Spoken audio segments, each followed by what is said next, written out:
Hello everybody, in this video I'm going to show you how to create an online memoQ project using memoQweb.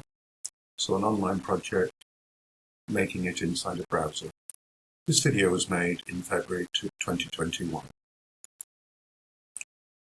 To do this we have to log on to a memoQ server.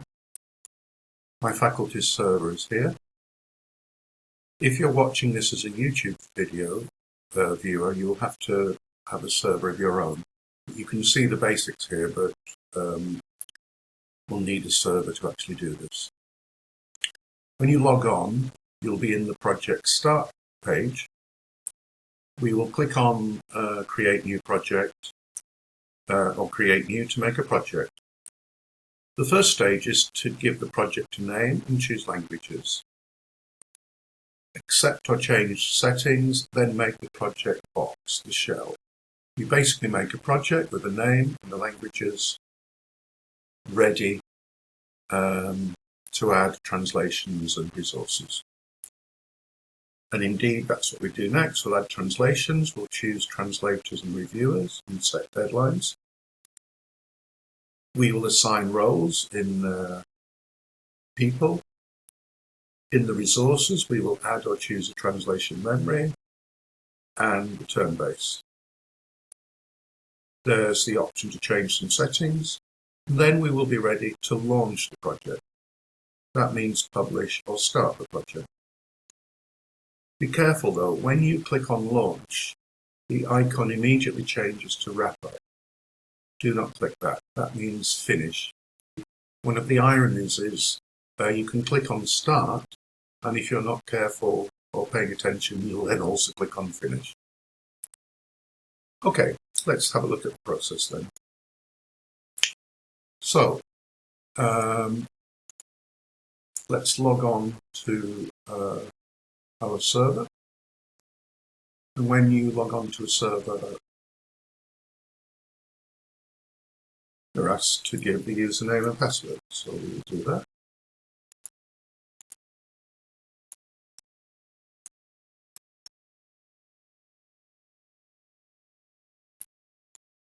We'll do that and try and get the password correct.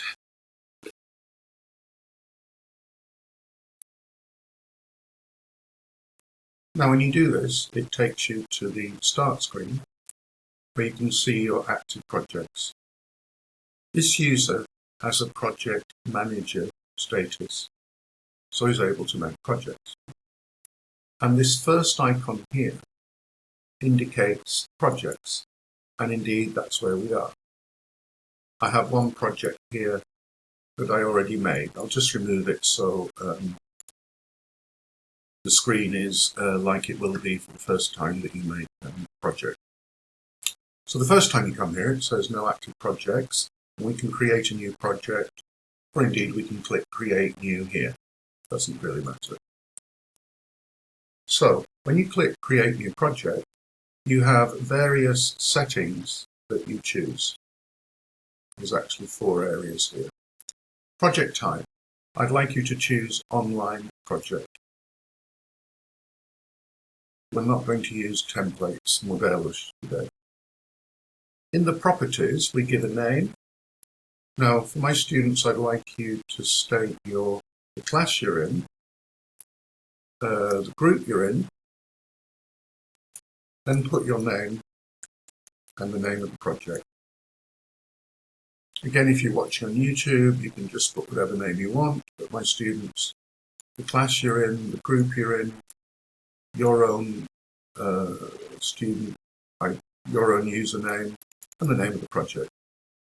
The source language. This is going to be British English, and the target language is going to be Portuguese in Portugal.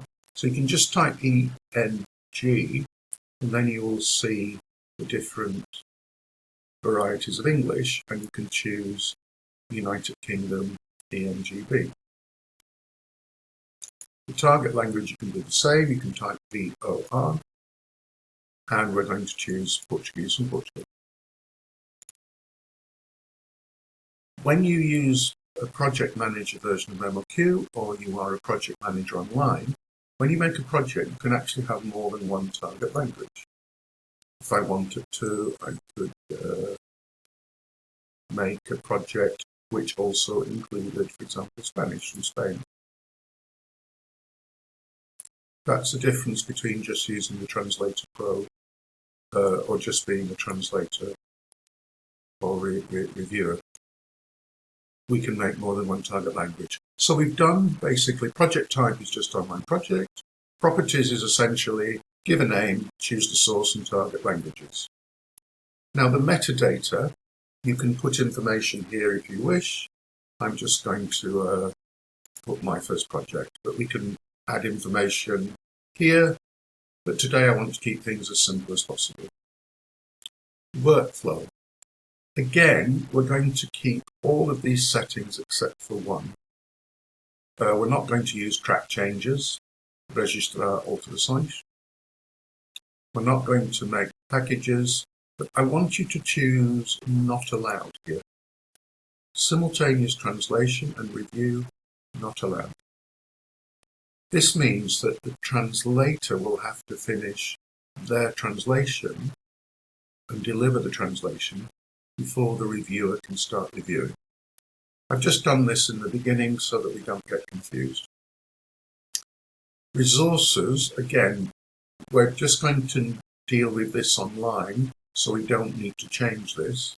And just for now, let's accept all the default settings for documents. So once again, we basically chose online project. We gave a name and chose the languages. We just changed simultaneous translation and review, not allowed, and everything else we've left alone. And now we click on Create Project. And here we can see the project's been created. Now, I like to call this the box. This is the box in which we will put the translation work and allocate the translation and review work. Or you could also call it a shell, perhaps, I don't know. This opens up and we can see we're in projects with the name of the project. And now we open up in translations because we're going to get some translations, some documents. So I click on Import Documents. Now you can either drag documents here or you can click to browse. I'm old-fashioned, so I click to browse. And I need to go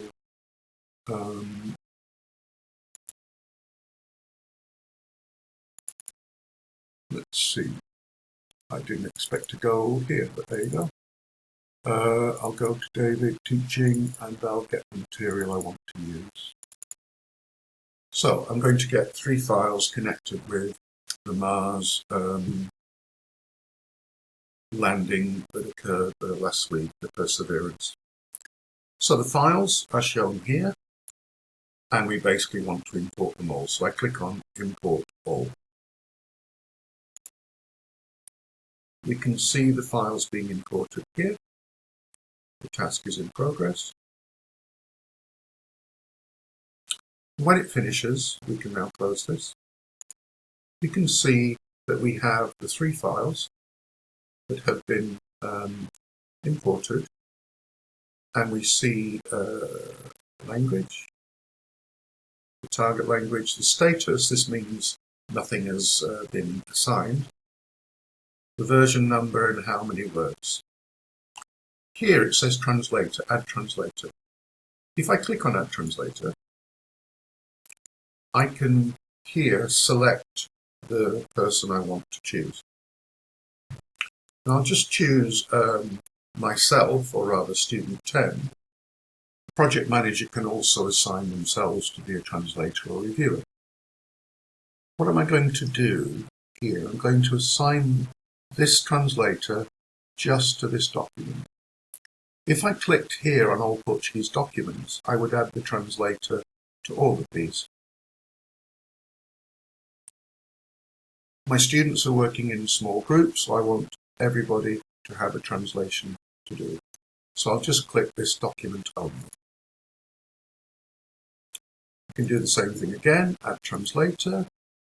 I'll start typing student, and I'll add student 1, just this document. And the final task, I'll add another student. I'll add student 2.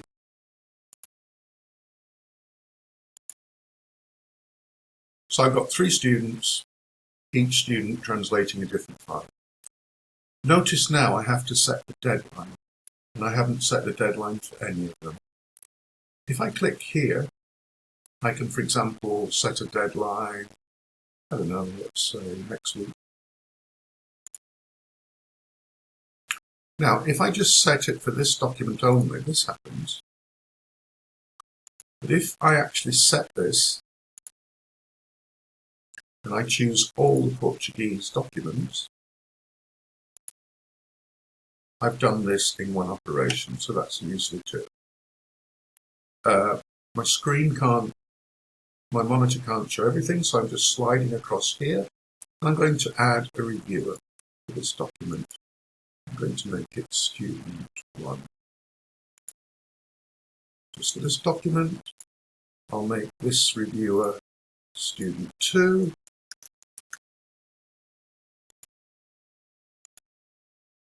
And I'll make this reviewer student 10.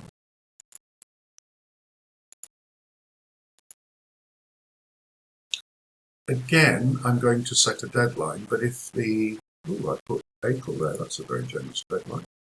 I didn't mean to do that, I meant to put this March. Oh, what am I doing? There you go. I'll set a deadline now for the reviewers. Obviously, I better make it 2 or 3 days after that. So March, let's make it 88. And I'll set it for all the Portuguese documents. So now we have the 3 documents. We have a translator for each document, and we have a reviewer for each document. In this example, I'm not going to have a second reviewer. So now I'm using 3 people, student 1, student 2, student 10. Myself in the simulation, student 10, is a project manager, but under people, we have to say what student 1 and student 2 are going to do. So if I select student 1, here I can assign tasks to the student. So this student's going to be a translator and a reviewer of Portuguese documents.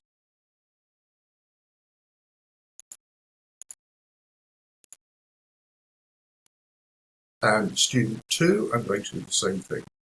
Going to be a translator and a reviewer of Portuguese documents.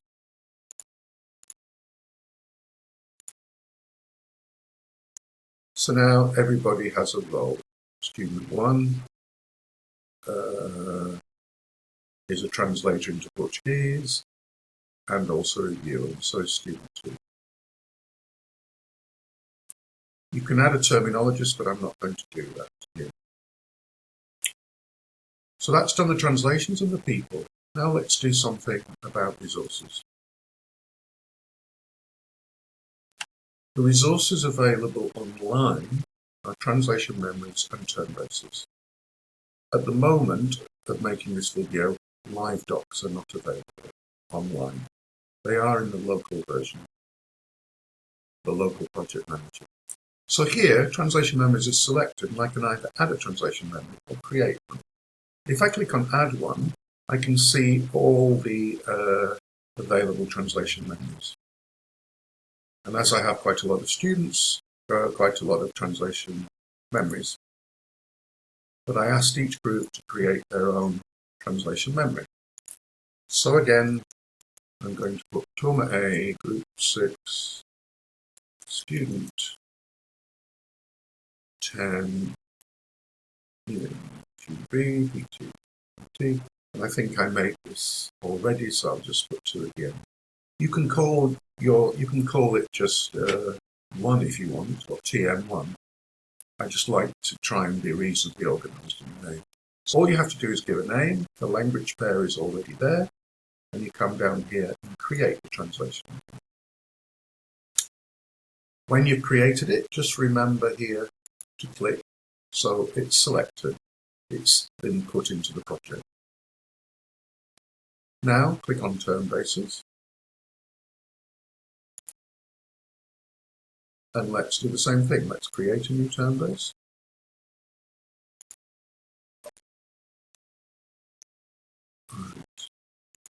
And there we are. I've already done a similar one. So once again, you can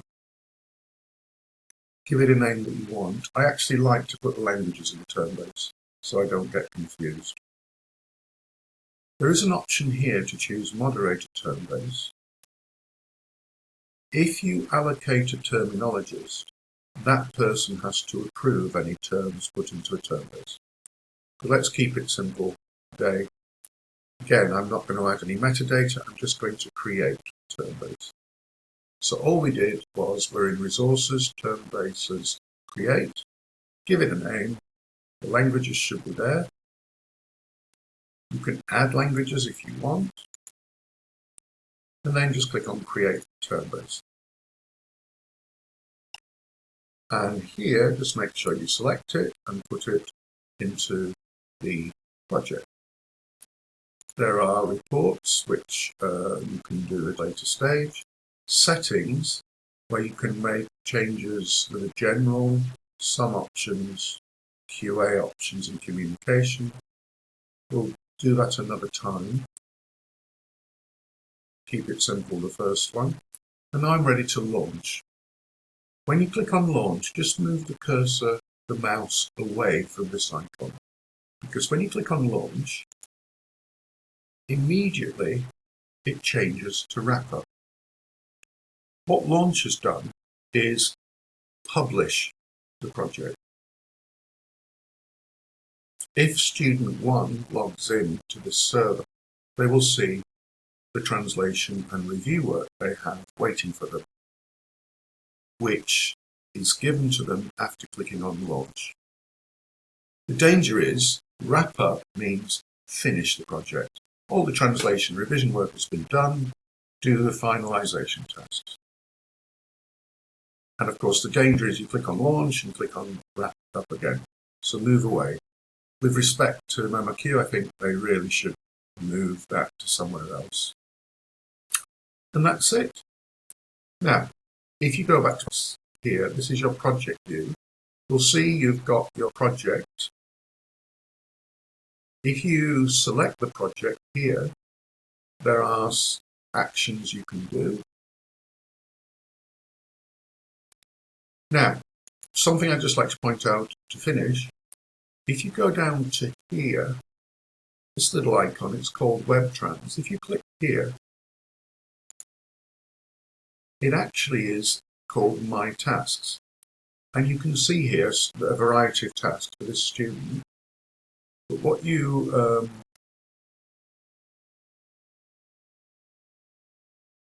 can see here, if I open this, you'll see work that's been given to this translator. Also, if I make this a little bit bigger,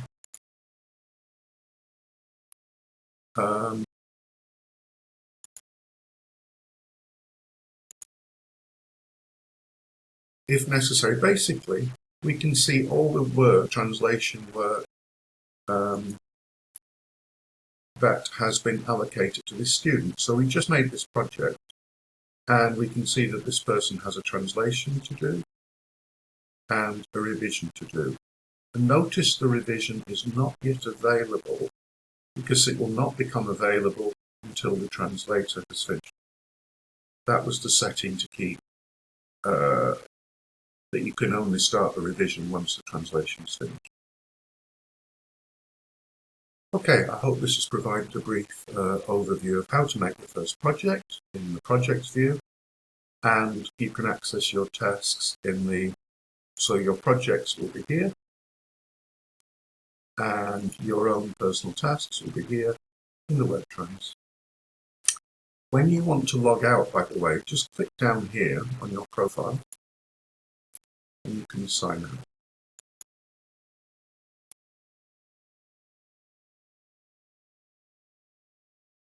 So, thank you very much for watching this video, and